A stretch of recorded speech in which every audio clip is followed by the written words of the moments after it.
Olá, pessoal. Nós permanecemos aproximadamente 2 a 3 meses trabalhando sobre bioquímica celular, no qual a gente explorou, amplamente as macromoléculas orgânicas e falando também sobre as substâncias inorgânicas que compõem os seres vivos. Dando continuidade, então, aos conteúdos da primeira série, a gente vai começar a falar sobre ecologia.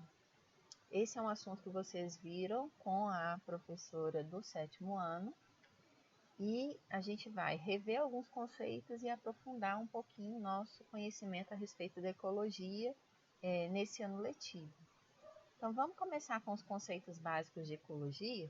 Todos esses conceitos aqui vocês provavelmente já viram ao longo da vida escolar de vocês, mas eles são extremamente importantes para que a gente consiga evoluir no conteúdo. O primeiro conceito que a gente vai trabalhar é o conceito de indivíduo. Quando a gente fala de indivíduo, a gente está falando de um exemplar de uma determinada espécie que vai constituir a unidade daquela espécie, E a gente pode falar também de espécie, em que quando a gente fala de espécie, a gente está falando do conjunto de indivíduos que são semelhantes entre si e aos seus ancestrais, e eles são capazes de se cruzar naturalmente, gerando descendência fértil, Então, esse é o conceito biológico de espécie e é o conceito que vai ter importância para vocês aqui no ensino médio. Quando a gente fala de população, a gente está falando do conjunto de indivíduos de uma mesma espécie. E esses indivíduos eles vão ocupar uma determinada área num determinado período de tempo. Ampliando um pouquinho o nosso horizonte, a gente chega ao conceito de comunidade, em que a gente está falando de um conjunto de populações diferentes que vão coexistir numa determinada região, interagindo de forma direta ou indireta uns com os outros, É interessante que vocês saibam também que podem ser usados outros termos para se referir à comunidade. Então, um termo que é amplamente utilizado é o termo biocenose, Ecossistema vai representar um conjunto formado pela comunidade, ou seja, pelo meio biótico vivo, e o ambiente físico, ou seja, o meio abiótico. Quais são esses exemplos, de meios abióticos que a gente pode estar se referindo? A gente pode estar falando de uma lagoa, de um deserto, de uma floresta. Existem outros aí que podem ser citados também. Quando a gente fala de biosfera, a gente está falando de um conjunto de todos os ecossistemas do planeta. E vai corresponder, então, à porção do planeta Terra onde a gente encontra vida.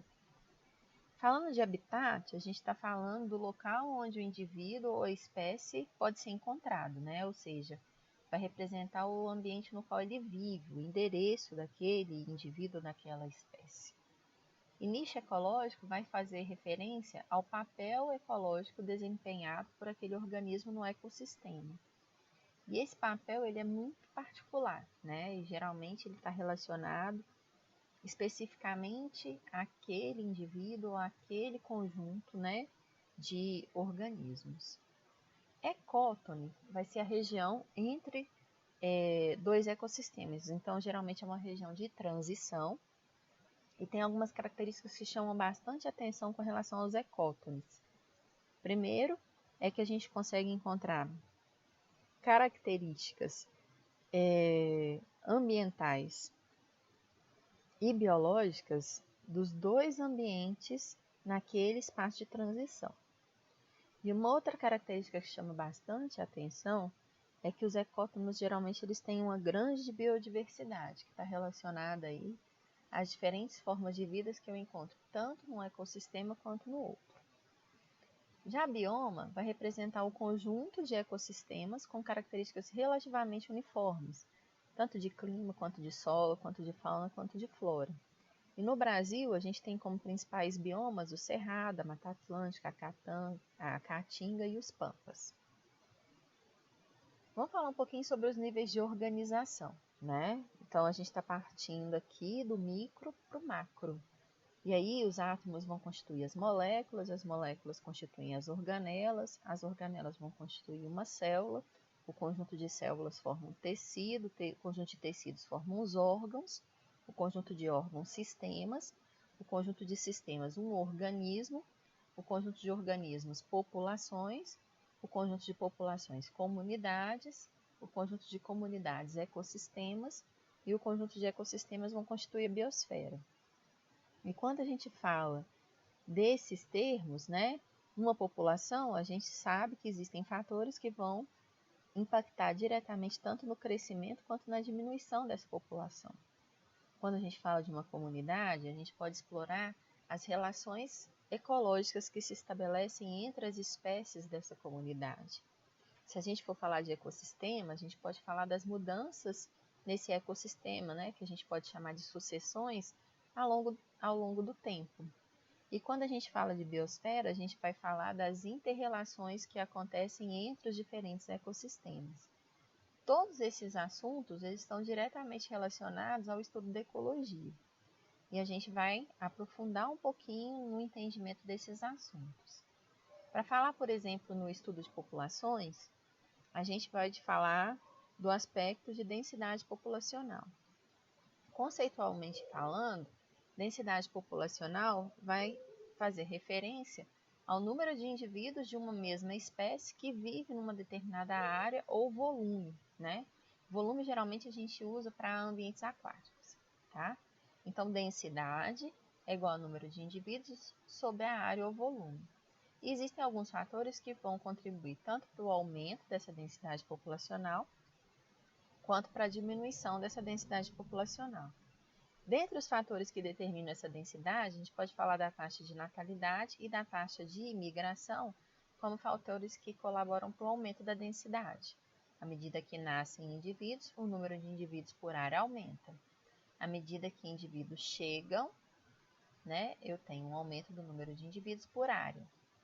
Se eu for falar de taxa de mortalidade ou de taxa de imigração, a gente está diretamente falando ou fazendo referência aos fatores que vão contribuir para a diminuição dessa densidade populacional. À medida que indivíduos morrem, o número de indivíduos por área diminui. À medida que indivíduos saem daquela localidade, o número de indivíduos diminui naquela mesma área. Ok? E quais são os fatores que podem alterar o tamanho populacional, né? Então, a gente tem aqui uma representação gráfica em que a gente tem o número de indivíduos vezes 10 à quarta ao longo do tempo, em horas. Então, em teoria, né, a espécie ela tem a capacidade de crescer infinitamente. Essa curva aqui, ela demonstra que, à medida que o tempo passa, o número de indivíduos tende a aumentar e esse aumento ele tende ao infinito.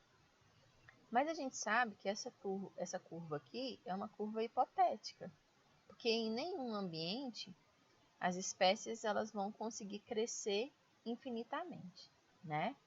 Então, todas as populações elas possuem um potencial de crescimento, né? Um único casal de pássaros, por exemplo, chocando 6 ovos por ano e com uma mortalidade zero, ou seja, ninguém morre no meio do caminho, produziria ao final de 15 anos cerca de 10 milhões de descendentes. Então a gente sabe que isso não acontece na natureza, né?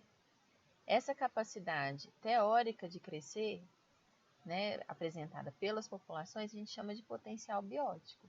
Então todas as espécies, animais, vegetais, microbianas, em condições ideais, tenderia a ter uma curva de potencial biótico dessa forma. Mas existem alguns fatores que vão interferir nessa curva de potencial biótico, favorecendo a formação de uma curva de crescimento que a gente chama de curva de crescimento real, né? O que é essa curva de crescimento real? É aquela que realmente vai acontecer, né? Por quê? Porque em condições naturais, o crescimento de uma população ele vai ser limitado pela disponibilidade de recursos. Então, por que eu não cresço assim? Eu não cresço assim porque o meio ambiente vai me impor uma série de restrições. Então, eu não tenho água para todo mundo, eu não tenho ambiente para todo mundo, eu não tenho espaço para todo mundo, então a tendência é que o meio me favoreça uma resistência.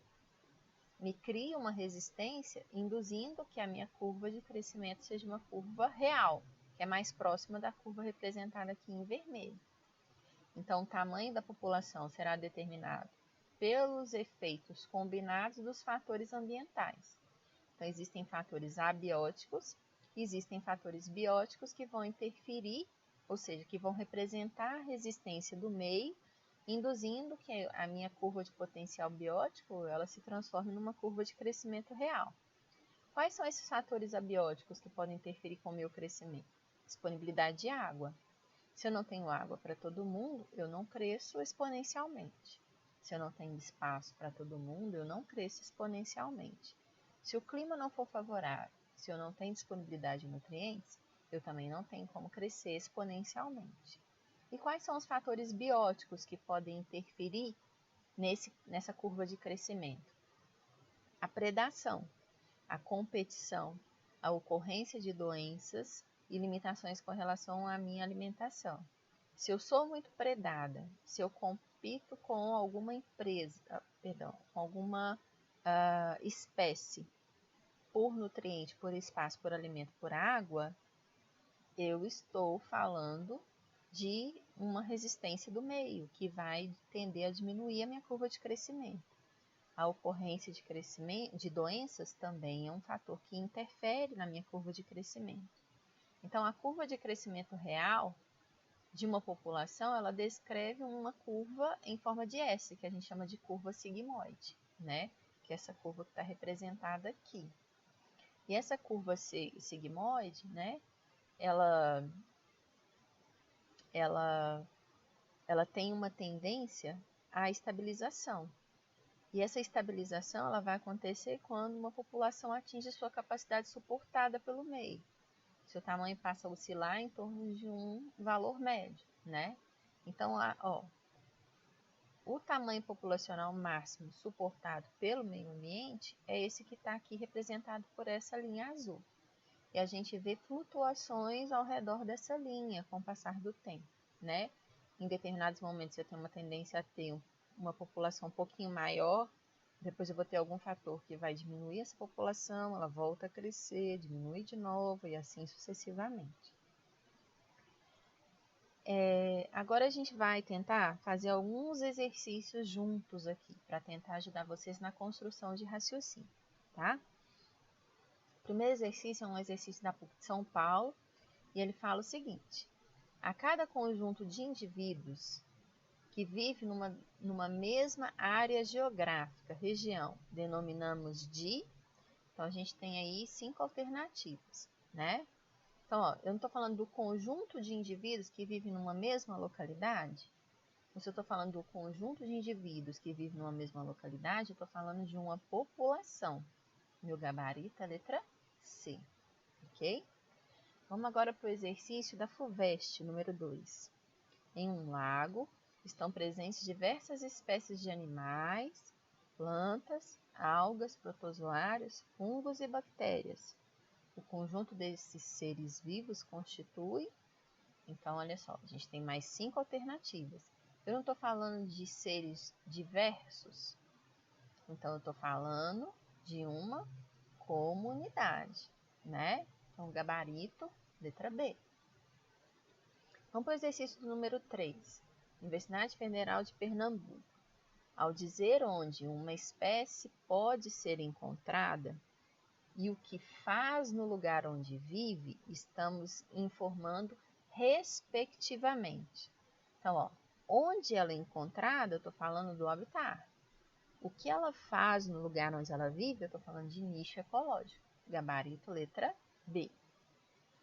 Um exercício da Universidade Federal de Lavras. Indica a alternativa que mostra a hierarquia correta do mais simples para o mais complexo, a nível ecológico. Então, olha só.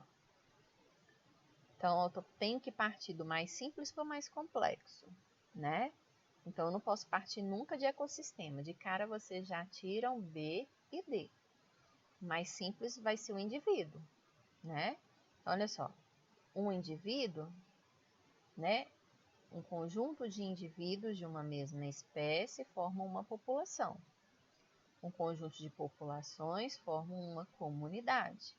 E um conjunto de comunidades formam um ecossistema. Então, quando eu avalio A, C e E como alternativas viáveis, a mais correta, hierarquicamente falando, do mais simples para o mais complexo, é a letra E. Universidade Federal do Rio Grande do Norte. Entre os fatores que determinam a diminuição da densidade de uma população, podemos citar A. Mortalidade é um fator? Sim. Quanto maior o número de indivíduos que morrem, menor é a densidade populacional. E o outro fator é o quê? Emigração, não é? Então, se eu tenho indivíduos saindo daquela localidade, eu estou diminuindo o número de indivíduos naquela área. Então, a gente pode citar emigração e mortalidade como fatores de diminuição da densidade populacional. A gente vai ver essa alternativa na letra E. Exercício da PUC Minas. Uma população de parasitas e seus hospedeiros estão em interação. Eliminando-se os parasitas, espera-se que a população de hospedeiros, e aí, ela vai crescer ou ela vai diminuir? Bem, se eu estou eliminando o parasita, a tendência do hospedeiro é aumentar em número. Mas esse aumento, ele vai acontecer indefinidamente? Não, a gente viu por quê. Porque o meio ambiente ele vai exercer uma série de fatores que vão regular o crescimento dessa população. Ela não vai crescer exponencialmente. Então, ela vai crescer até certo limite, até certo ponto, depois ela vai permanecer em equilíbrio. Então, a letra C é o gabarito ideal para essa questão. O exercício número 7, ele fala, para calcular a densidade de uma população, é necessário conhecer o número de indivíduos que a compõem e a área ou volume, não é? Então, eu estou falando da letra A, o espaço que ela ocupa. E a questão de número 8, eu tenho número de indivíduos em centenas ao longo dos meses. E eu vejo que nos 5 primeiros meses existe uma tendência de aumento, depois eu tenho uma flutuação em torno de um eixo, né? Então, vamos ler a letra A. Eu quero a errada. O crescimento observado nos 5 primeiros meses sugere que se trata de uma população recente em ambiente favorável? Bem, se eu estou vendo que existe uma tendência a crescimento exponencial, é porque essa população está crescendo. E o ambiente até então não está estabelecendo nenhum mecanismo de controle. Ok? Então, a letra A, correta. B. As flutuações observadas sugerem que a população não atingiu o equilíbrio nos 12 meses? É claro que atingiu, gente. Ela atingiu próximo a partir do 5º mês. A partir do 5º mês, ela atinge uma flutuação. Então, a letra B, até então, nos parece errada. Vamos ler a letra C. A variação da população observada entre 6 e 7 pode ser devida a um aumento da taxa de imigração? Então, em 6 e 7 eu estou vendo uma tendência a aumento do tamanho da população, não é? Então, a taxa de imigração pode justificar isso? Sim. Se existem indivíduos chegando naquela localidade, aí o meu número de indivíduos vai aumentar. Então, letra C, correta. A competição por espaço pode explicar a variação da população entre 5 e 6? Entre 5 e 6 eu estou vendo uma tendência de diminuição da população. A competição é um dos fatores que pode levar a essa diminuição? Sim. Então, o gabarito errado, né? A alternativa errada, o gabarito para essa questão é a letra B. Então, pessoal, eu espero que com essa aula introdutória eu consiga ter revisto com vocês alguns conceitos de ecologia. À medida que a gente for evoluindo no conteúdo, vocês vão ver que a gente vai aprofundar o nosso nível de entendimento sobre ecologia, tá? Espero que vocês estejam se cuidando e até a próxima oportunidade.